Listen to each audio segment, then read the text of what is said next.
Alright, what's going on, everybody? This is your boy, Ligo One Half of Enduro. A quick little video right here. Now, this one, I've not watched the full video, and I'm saying it's only from what the people that I've seen.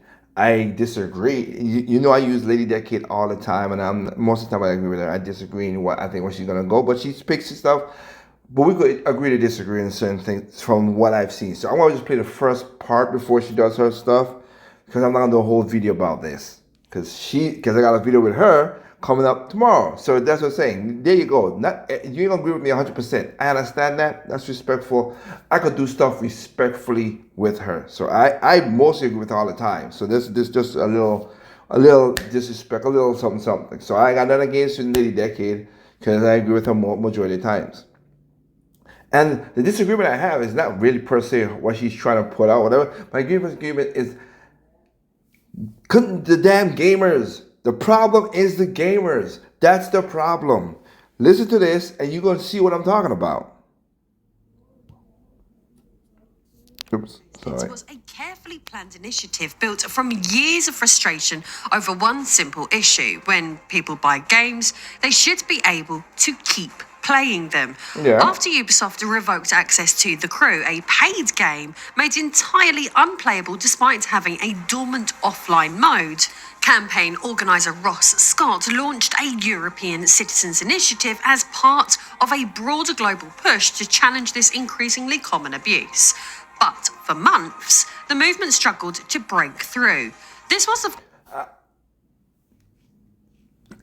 No, let me keep it going. Let me keep it going. course, until a popular streamer, Pirate Software, posted a video attacking it. His confident but misleading take misrepresented the campaign's aims, sparking a wave of backlash that eventually turned into curiosity and then, unexpectedly, into mass support. The resulting Streisand effect helped push the petition past 1 million signatures, forcing EU lawmakers to formally address the issue. But, of course, the story is far from over yet. Now, with legislation on the table, the industry is fighting back. Within days, dubious lobbyists representing gaming's largest publishers under the banner of Video Games Europe issued a public statement dismissing the initiative, warning that it could curtail developer choice.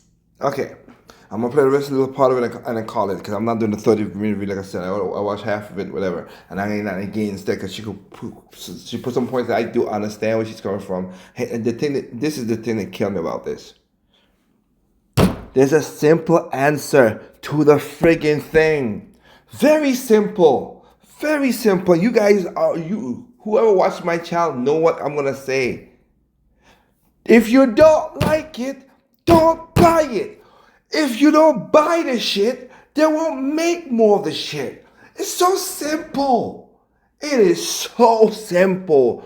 Why do people not do that? The Crew. You know why I ain't bought The Crew? I've said it in past videos. I'm gonna say it coming up. Because it was always online. I ain't buying no always online game. No, I'm not. Y'all mix me with that. I am not putting on my hard-earned cash that I work to right now and give it to a company that I can't own the game and have the game for me. Y'all crazy. Y'all are crazy. Ain't no way. Ain't no way. But y'all keep on buying the dumb stuff. That's the problem. Don't buy a game that's always online. Don't buy. There's a reason why I said I don't. Y'all, when people say, "Oh, I ain't gonna buy Nintendo," good, go ahead. Doesn't bother me. I'm gonna get what I'm gonna get out of it and move on. I don't care about the gaming industry no more. I don't because gamers commonize itself. Everybody's like, Game Pass is a great deal, and it is a great deal. As I put up a video yesterday, I'm talking about this. Game Pass is a great deal. Here's the problem though: it hurts developers. So what comes out of that? You ain't gonna get more games. You're gonna get less and less games coming to the platform. Thomas told there's no such. Everything has a compromise. And yes, you want to pay $19 to play all the games you want to play and do whatever you want to do? Okay, go ahead and do that. You don't own the games, one. And two, When you get a good game and it's gone and it's delisted, what are you gonna do? People are like, oh man, Nintendo delisted the game. The only way they could delist the game is if the game was on the internet. I could go back and buy a game that's delisted. I could go back and buy. It might be hard, it might be expensive, but if I wanted it enough, I could buy Elite Beat Agents. That's a game that will never get remastered because of the copyright system with the music. All the music is copyrighted, and it ain't gonna be a pain in the ass to get everybody to uncopyright it again. But my sister got a copy, I got a copy. Go and buy these things. Oh, it's too much money. If you want it that much, you're gonna pay for it. That's just what it is. But the point saying is, they can't delist my copy of Red Steel 2, because I can play whatever I want to play. I got a Switch, so I got a Wii U, and I got a Wii. I can play it on both consoles, and both of them are working, so I can play it on both consoles and have fun with it.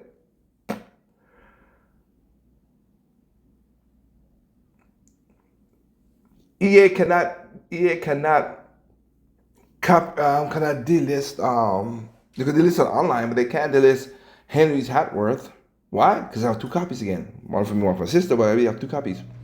I could go with my 3DS, my 3DS, new 3DS XL, new 3DS LL, and still play that game because it's physical. And I'm gonna say something controversial right now. Oh my goodness, I'm gonna say something controversial right now. When people are talking about, oh my God, Nintendo is destroying, destroying again. I don't understand how a company is destroying physical media. Cause I still seeing videos pop up with that stupid nonsense. I know how they're destroying physical media where their games published by Nintendo, made by Nintendo, are physical games. Well, imagine that. Holy shit. They're destroying physical games by making physical games? Huh? How stupid are you people? Well, they're destroying third parties and they have the key card. I don't want a key card. Then you'll buy a digital card. Go buy a digital game. Shut up. Buy the digital game and be happy. And the people who are stupid enough to say, oh, well, we go buy a Steam Deck. They still don't own the games. So stop it. Get some help. That's lobbying speak for. We don't want the law to change and you will own nothing and like it. The irony is that... So you speak with your wallet and don't buy Ubisoft games or any game that does stuff like that. It's quite simple. It's quite very simple. I don't know why we're making all these crazy grandeur leaps when you can do something that simple. That's while Pirate Software, charlatan that he is, has become the face of the drama, he was never the real threat or the real target.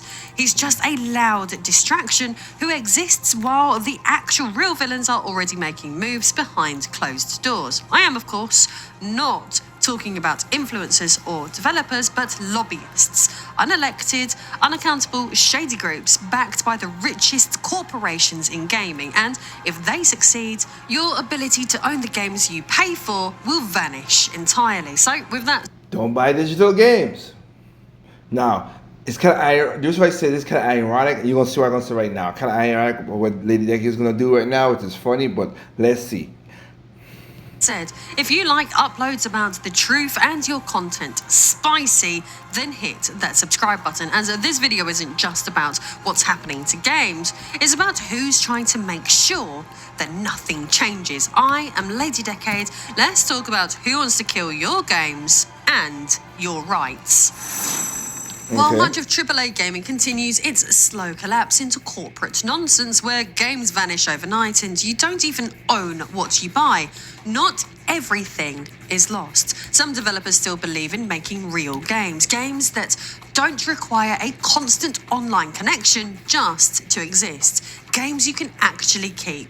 Using my affiliate link below, you can grab some of the most exciting titles for a fraction of the usual price. Get over 30% off the beautiful turn-based RPG Expedition 33, the jaw-dropping action of Stellar Blade, the mythic depth of Black Myth, Wukong, and even secure a huge discount on your Wu Chang Fallen Feathers pre-order. But that's just the start. There are thousands more with up to 90% off. These aren't just fleeting live service experiments, they're proper games made by people who still respect players, and they deserve a place in your library. Happy shopping. Now back to the video. And that's the contradiction that I'm talking about. You're not buying, the game you're buying is, I'm gonna look at it right now as a double check. Just because I didn't check it, so I'm gonna check it right now. Instant Games, right? Let's see this.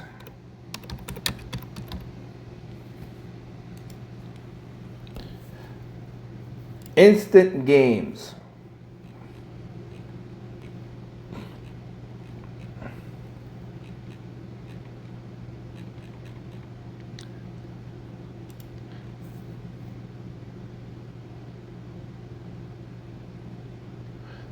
You down, like I said, it's all digital games. So it make no difference anyway. All these are digital games. You can put on anything, whatever. PC, digital, yep, digital games, digital games, digital games, Like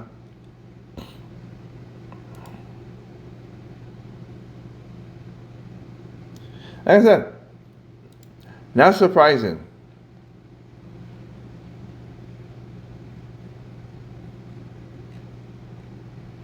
I'm gonna give an example right now. I just clicked on the Switch. You could buy, if you wanted, you could buy Legend of Zelda: Tears of the Kingdom, Nintendo 2 Edition. All right, that's just the upgrades and stuff like that for $10, which is kind of it makes no sense. I was a Shinobi. Let me see. Donkey Bonanza upcoming games. You're not buying it for no less than what it is. Than what she's saying. So okay. Anyway, my point is, it's digital games. So if you will buy that, then the key card should not be a problem. But maybe the difference anyway, it's still a digital game. So it happens it gone. So that's the speaking I'm talking about. It's just don't support crappy stuff. The crew was trash. Oh, it's a great game. It might have been a great game. I never played it. You know why? Because it's always online. The practice of killing games, shutting down servers, revoking access, and if I need servers to play the game, it ain't a game for me. I'm sorry. I know that. Again, Splatoon is mostly a game that has servers, but at least it has an offline first party, single player mode, which I enjoy and I play. And even the DLC is single player that I like and I enjoy. That's the good expansion passes. So yeah, if Splatoon were just straight up 4 versus 4 and that was it, I wouldn't play. I won't buy it. I'm not gonna lie to anybody, I wouldn't buy it. Mario Kart is more of a party, having fun game. But I do like Mario Kart, and I played every Mario Kart, and I enjoyed every Mario Kart. Just saying. Rendering purchased titles unplayable has quietly become a standard industry tactic. What once felt like rare exceptions are now features of the business model, and no case illustrates this shift more clearly than The Crew. Ubisoft's 2014 online racing game was delisted from sale in December 2023. Not surprising. Players were warned that servers would shut down on the 31st of March 2024, but many assumed this would only affect multiplayer. Instead, The Crew became completely unplayable. Even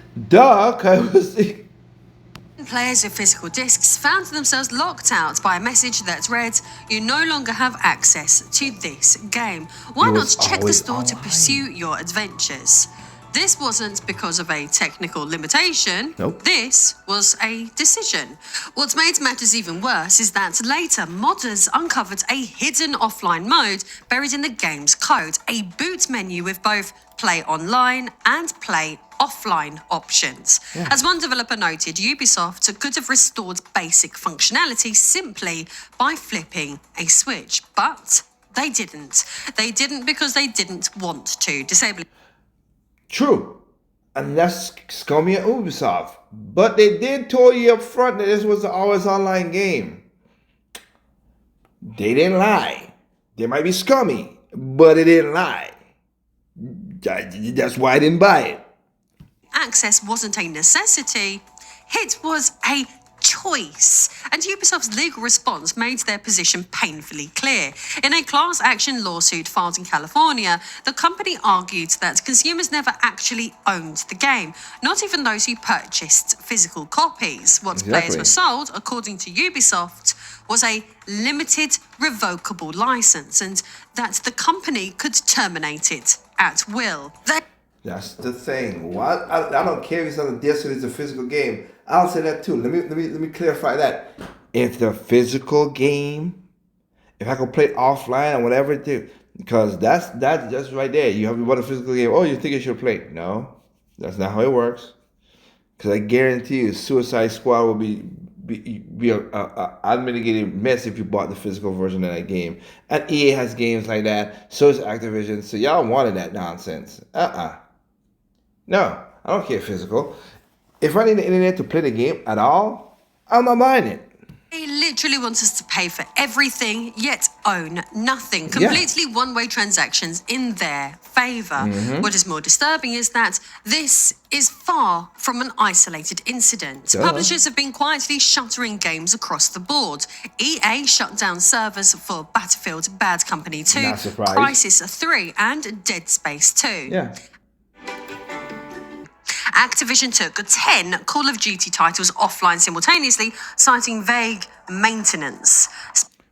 Again, what are y'all expecting? What were y'all expecting? Jailbreak, a live service battle royale, was shut down just after 4 years. The Korean MMO Grand Saga, reportedly developed with a $25 million budget, lasted only 4 months. And Babylon's Fall from Platinum Games was delisted and disabled less than a year after launch. These weren't all failures. Some had small but active communities. Some had single-player content. Some had only recently launched. But it doesn't matter when a publisher decides that a game is no longer profitable or simply inconvenient. They kill it, regardless of what players paid or how much time they had invested in previously. As Alexei Vialichin, a core figure in the Stop Killing Games campaign, put it, this service doesn't have an expiration date that you would know of. You can get robbed, so to speak, at any time. And that's the quiet reality of modern digital ownership. People are paying full price for products that can be disabled remotely without warning, without consent, and without recourse. One report captured it succinctly. What this means is that something you've spent your hard-earned money on will no longer exist, even if you have a physical copy. It's just gone. Finito. If it's Games in physically 2025 online, aren't sold, they're leased. And when they disappear, they don't just vanish from storefronts, they vanish from your library. Your hard drive, your history, forums become digital graveyards full of players mourning lost titles. Years of community building, competitive progress, and personal investment are erased in an instant, often to save a few server costs. And now lawsuits are emerging that argue that this behaviour isn't just anti-consumer, it's fraudulent. The industry markets... Which, you know, I say, I am anti-consumer. Stop consuming stupid shit. Stop doing dumb shit. It's like drugs. Oh, we should make it the drugs should know. If you want to buy drugs and fuck up your life, that's you. They're going to rob people or whatever. You come to my house, you gonna get gunshots. I'm gonna tell you that right now. We ain't playing. We are licensed. We are licensed in the state of North Carolina to shoot people who want to come on our property. We have a standing domain and a Kingdom Act in our North Carolina. Don't play that. That's how dumb this situation is. And the argument is, gamers, stop it. Really, stop it and get some help. And I think that's as far as I'm gonna go. All right? No, that's it. Don't buy games that are always online. Simple answer. If you buy the game, all the people who bought the Crew 2, because there's a Crew and then a Crew 2. Sorry, you don't get no pity for me. You don't get no pity for me. Ubisoft told you what the game was about, and y'all still went to buy it. She listed off EA games and stuff and all those other stuff. Y'all like the online games. That's what y'all want. That's what you're gonna get. That's what you get. So I could be the asshole, I could be wrong, and Liger from Endo is a jerk, he's a jabroni, he's a Nintendo shell, whatever, say what you want to say. If you want to stop this shit, stop buying this shit. Y'all don't want to buy Nintendo games because it's expensive. Good, don't buy Nintendo games. Then they're going to stop making games and you're going to worry about Nintendo bothering you anymore. But if you want to stop bad practices, stop paying for bad practices. It's pretty simple, pretty easy, simple sense. That's the thing. I don't get why people are so stupid with this nonsense and people put on these dumbass videos on YouTube. Not Lady Decade, I'm not saying because she's explaining more stuff out. I'm not others will be like, oh, and this guy, like I said, you're gonna what? You're gonna, we're gonna get up people and try to get the European Union. Like I say again, we want a government inside of gaming. Oh, goody, that's gonna be a great thing. That's the last thing I want in gaming is government. But y'all want it, so that's what y'all get. And when shit goes stupid, you're gonna be like, oh. Now, you should not force nobody to do what you want. The government should not force you to make a game. You, as a customer, should know, wow, this game is looking nice, graphics looking nice. Wait, is I was online? No, I don't need that. Oh, this game looking good. This game is great. What? I need to pay to get pay services? Don't need that. I'm good. Oh, this game is only digital only? No, what is it? Oh, it's from EA? Nah, I don't need that. It's from Sober Interactive, which is an indie game, and it looks really good. You know what? I'll buy that because that's an indie game. It has razor thin margin. Oh, it was like 4 people worked on it. Well, yeah, I'll give the money for 4 people. That I'll do. But the stupid practices y'all do, I don't get it. I don't know why y'all don't put your brains together to figure this out. So with that said, I'm gonna leave it at that. Remember, there's no perfect games out there. What's perfect to you is not perfect to me. What's perfect to me is not perfect to you. Simply enjoy games on all consoles, including PC. Good grief, people are stupid.